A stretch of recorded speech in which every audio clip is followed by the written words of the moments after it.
अस्सलाम वालेकुम। इस एपिसोड के आगाज में हम शाम में देखते हैं जहां उमर मल्ला ने शहजादा इस्माइल को उठाया हुआ होता है। हिजर उनसे कहती है, अच्छा हुआ कि आप तशरीफ ले आए उमर मल्ला, ये सारी रात बेचैन रहा। मुझे नहीं मालूम कि ये नजर बद से मुतासिर हुआ है या नहीं, लेकिन मैं इसके लिए दुआ करती रही। ये सुनकर उमर मल्ला कहते हैं, बेटी तुम बहुत थकी हुई लग रही हो, तुम्हें जब भी मौका मिले आराम कर लिया करो। फिर दुआ करते हुए कहते हैं, या रब अपने फजल से इस यतीम को उम्मत का खिदमतगार बना दे और इसके दिल में जहाद की वो मोहब्बत डाल दे जो इसके बाप के दिल में थी। अपने मैदानों का फातेह, हमारे दिलों की रोशनी और हमारे कौम के लिए इससे रहनुमा बना। आमीन आमीन। दुआ के बाद वो उसे हिजर को दे देते हैं और फिर उससे कहते हैं, अच्छी तरह से इसका ख्याल रखना। ये कहते साथ ही उमर मल्ला वहाँ से चले जाते हैं। दूसरी जानिब सोने को देखते हुए गुमुश्तगीन काने मास से कहता है, तुमने मुझे जो हमायत दी है इसकी वापसी ये है। तो काने मास पूछता है, लेकिन हम बगैर तवज्जो हटाए इसे कैसे यहाँ से निकाल सकते हैं? तो गुमुश्तगीन कहता है, मंसूबा तैयार है।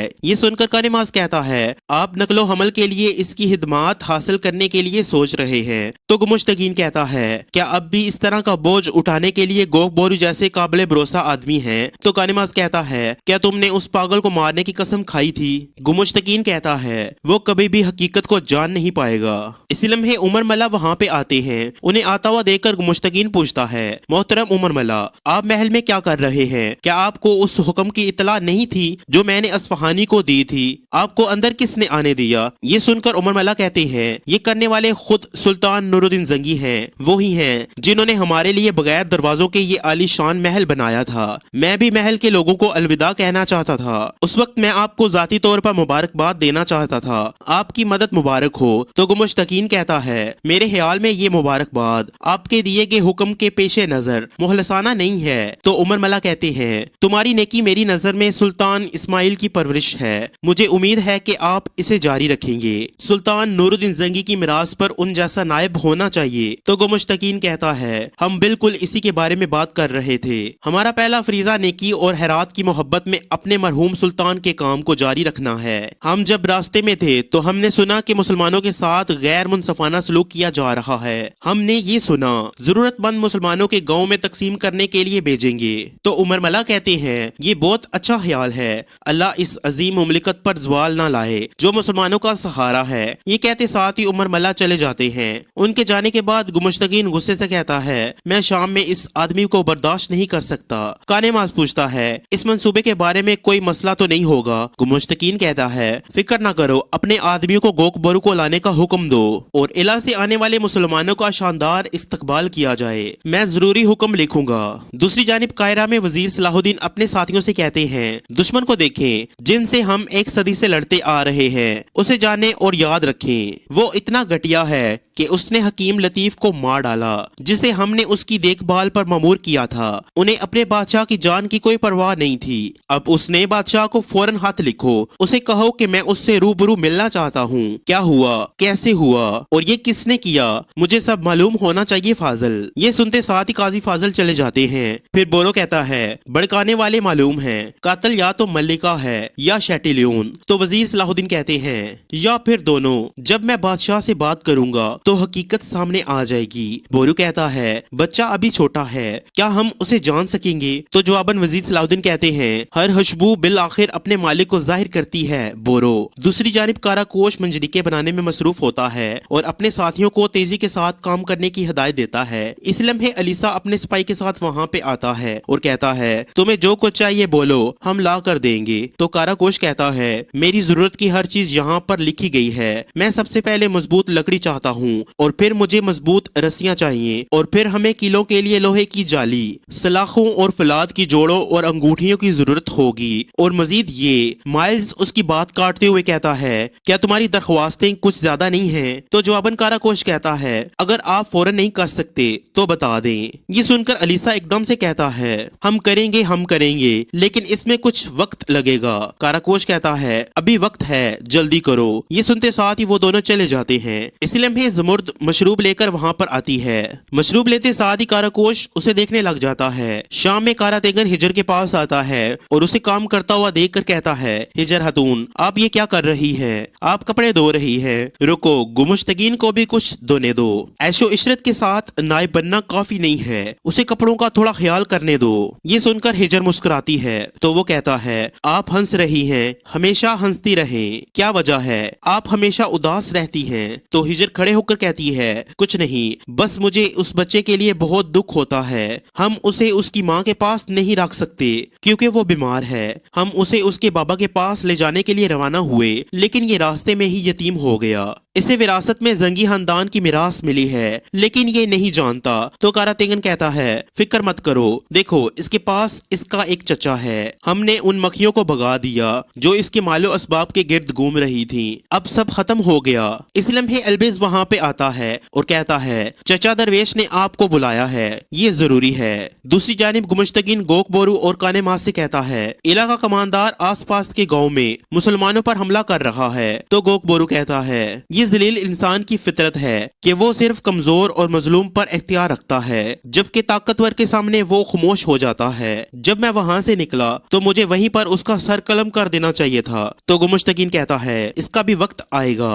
اور پھر کہتا ہے ہم سب سے پہلے اپنے دینی بھائیوں کی مدد کریں گے۔ کانے ماس کہتا ہے امیر گمشتگین مسلمانوں کو سونے کی ایک بڑی مقدار بھیجنا چاہتے ہیں۔ تو گوک بورو پوچھتا ہے یہ کیسے ہوگا؟ تو گمشتگین اس کے پاس آتے ہوئے کہتا ہے تم جانتے ہو کہ یہ راستہ خطرناک ہے، مجھے تمہارے سوا کسی پر بھی بھروسہ نہیں ہے، وہاں کے لوگ تمہیں اچھی طرح جانتے ہیں، کیا تمہیں یہ فریضہ قبول ہے؟ تو گوک بورو کہتا ہے میں اس طرح کے فریضے سے کیسے انکار کر سکتا ہوں، مجھے قبول ہے۔ تو کانے ماس کہتا ہے دیہاتی سونے کو لینے کے لیے قریبی سرائے میں آپ کا انتظار کریں گے۔ تو گوک بورو کہتا ہے جیسے ہی میں اپنی تیاریاں مکمل کروں گا اللہ کے حکم سے روانہ ہو جاؤں گا۔ یہ کہتے ساتھ ہی وہ چلا جاتا ہے۔ اس کے چلے جانے کے بعد کانے ماس کہتا ہے ایسا لگتا ہے کہ یہ ہماری توقع سے کہیں زیادہ آسان ہوگا۔ دوسری جانب کاراتیگن جلدی کے ساتھ عمر ملا کے پاس آتا ہے تو عمر ملا اس سے کہتے ہیں قاہرہ میں فوری طور پر خبر بھیجو کاراتیگن، یہ معلوم لوگ ریاست کے خزانے کو ختم کر رہے ہیں۔ تو کاراتیگن کہتا ہے رکیں، پرسکون ہو جائیں اور مجھے سمجھائیں کیسے؟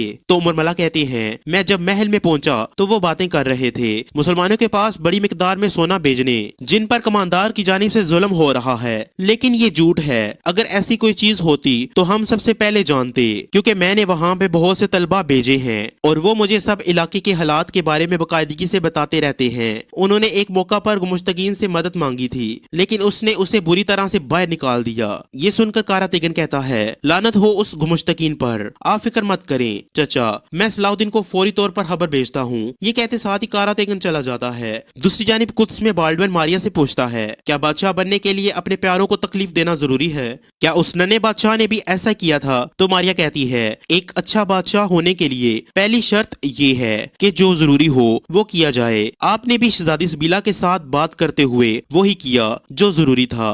اسی لمحے ملازمہ ایک خط لے کر وہاں پہ آتی ہے اور کہتی ہے بادشاہ محترم یہ صلاح الدین ایوبی کی طرف سے ہے۔ ماریا ہاتھ کو کھول کر پڑھتی ہے اور پھر بالڈون سے کہتی ہے صلاح الدین آپ سے ملنا چاہتا ہے، حکیم لطیف کے ساتھ جو کچھ ہوا اس کے بارے میں۔ تو بالڈون کہتا ہے میں اس سے ملوں گا۔ تو ماریا کہتی ہے لیکن یہ ملاقات آپ کے لیے بری ہو سکتی ہے، اگر آپ چاہیں۔ تو بالڈون اس کی بات کاٹتے ہوئے کہتا ہے میں سلطان صلاح الدین سے ملنا چاہتا ہوں۔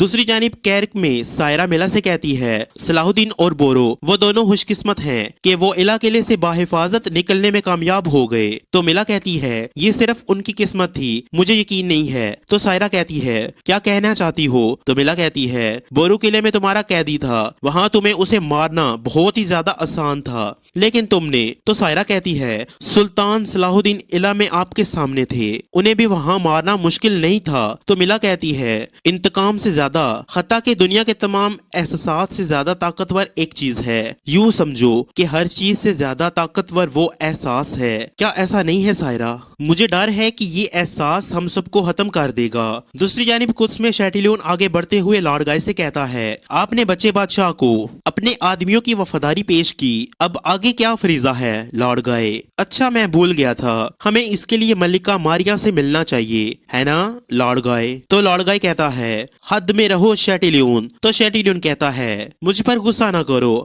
حد پار کرنے والی ملکہ ماریا ہے جس نے تمہیں غلام بنا لیا ہے۔ تو لارڈ گائے کہتا ہے ملکہ ماریا اپنے سوتیلے بیٹے کی ڈور کھینچنے میں مصروف رہی، جب ڈور اس کے ہاتھوں کو تکلیف دینا شروع کرے گی تب اسے پتا چلے گا کہ یہ ये कुस्तुनतुनिया नहीं है। तो शैटिलियन उससे पूछता है तुम्हारे जहन में क्या है? तो जवाबन लॉर्ड गाय कहता है मेरे जहन में अब सिर्फ एक ही चीज है कि शहजादी सबीला को तसल्ली देना, क्योंकि हाल ही में होने वाली चीजों ने उसे बहुत ज्यादा तकलीफ दी होगी। ये सुनते साथ ही शैटिलियन मुस्कुरा देता है। कैरक में सायरा कहती है ये समझना मुश्किल है कि क्या हो रहा है, खास तौर पर शाम से ताजा तरीन खबरें सुनने के बाद। मिला पूछती है क्या हुआ है? तो सायरा कहती है बोरू का दोस्त इला में कैद किया जाने वाला गोक बोरू वो शाम गया तख्त की वकालत के लिए अपनी राय को गुमुश्तगीन के हक में देकर उसे नायब बनाने में मदद की। ये सुनकर मिला कहती है तो इसका मतलब है कि गोक बोरू को किला से निकालने वाला गुमुश्तगीन है। तो सायरा कहती है गुमुश्तगीन ने बड़ी चाल चली है, गोक बोरू को सलाउद्दीन के खिलाफ खड़ा कर दिया। हमें ये जानने की जरूरत है कि उस आदमी को ये ताकत कहाँ से मिल रही है। तो मिला पूछती है अगर पता चला तो क्या करोगी? जवाबन सायरा कहती है मैं अपना नामुकम्मल काम पूरा करूंगी। उधर कायरा में वजीर सलाहुद्दीन बोरू से पूछते हैं तुम्हारे और गोक बोरू के दरमियान नफाक पैदा करने वाला शख्स कौन है, क्या तुम्हें पता चला? तो जवाबन बोरू कहता है मैं दिन रात उसके बारे में सोच रहा हूँ, लेकिन घोड़ों और कुत्तों के कदम आपस में एक हो गए हैं। तो वजीर सलाहुद्दीन कहते हैं तुमने कभी सोचा है कि गोक बोरू इला से निकलकर कैसे दीवान में पहुंचा? जरा सोचो फायदा किसका हुआ? बोरू कहता है आप कहते हैं कि भाई ये गुमुश्तगीन का काम है। तो जवाबन वजीर सलाहुद्दीन कहते हैं गोक बोरू के निकलने का सबसे ज्यादा फायदा गुमुश्तगीन को हुआ है ना? तो बोरू पूछता है फिर उसने इतनी आसानी से ये कैसे कर लिया? क्या आपके ख्याल में गुमुश्तगीन स्लीबियों के साथ तावन कर रहा है? तो वजीर सलाहुद्दीन कहते हैं शायद कर रहा हो, शायद गोक बोरू को वजाली हाथ उसके हाथों पहुंचा हो। ये सुनकर बोरू कहता है अगर ऐसा है तो गुमुश्तगीन ने बहुत पहले अपने इस मंसूबे पर काम शुरू कर दिया होगा।